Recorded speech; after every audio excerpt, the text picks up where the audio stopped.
The Mortgage Minute today being brought to you by our friends at Geneva Financial. When you're ready for that next home loan, Geneva's got the programs and the products. You just need to make the call, 800-306-1990, 800-306-1990. S&P 500 now up 74 points.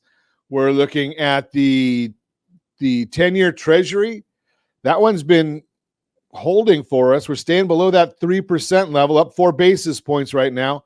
Mortgage-backed securities are down 3 basis points. That is meaning interest rates should be dropping just a little bit, but OBMMI, they provide the most comprehensive, accurate, timely, and interactive analysis of pricing ever conducted in the mortgage industry, calculated from actual locked rates with consumers across 35% of all mortgage transactions nationwide.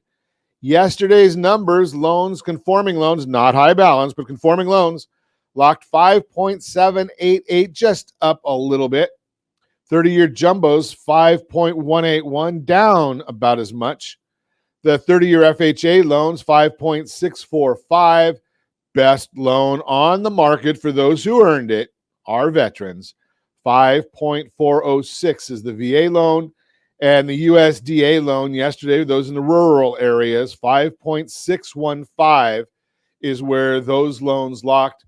And you ask, Ron, I can get that information somewhere else. I can go to google.com and get that. Why is it happening? Well, I'll tell you right now what's driving a lot of the numbers is the National Association of Home Builders Housing Market Index for July fell 12 points to 55, which was much worse than expected. 65 was what we were looking for.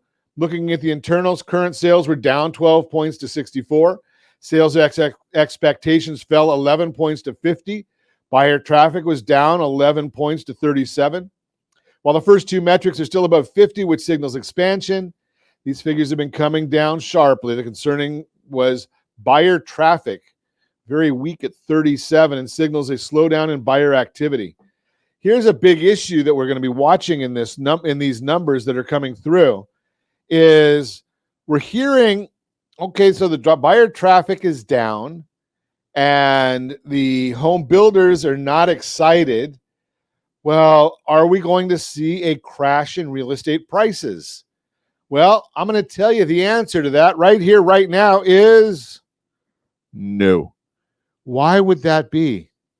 Well, the biggest issue is called supply and demand. Housing starts for June were down 2% to a 1.56 million unit pace, which was worse than the 1.4 gain expected. Single-family homes, those are the most important ones, those are down 8.1%. Housing permits were down 0.6% last month, but once again, single-family were down more significantly, dropping 8%.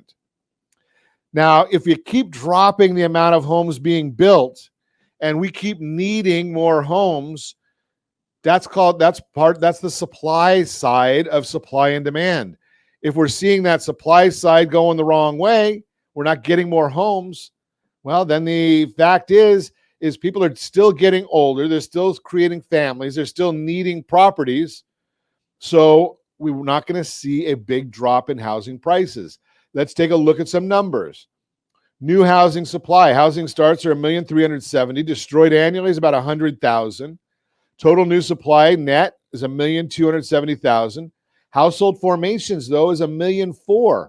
So we've actually got a deficit of 130,000 when it comes to new home supply.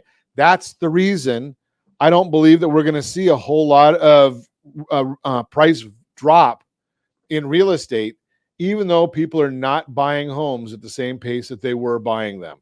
That's the Mortgage Minute brought to you by our friends at Geneva Financial. When you're ready for that next home loan, Geneva's got the programs and the products. You just need to make the call, 800-306-1990, 800-306-1990.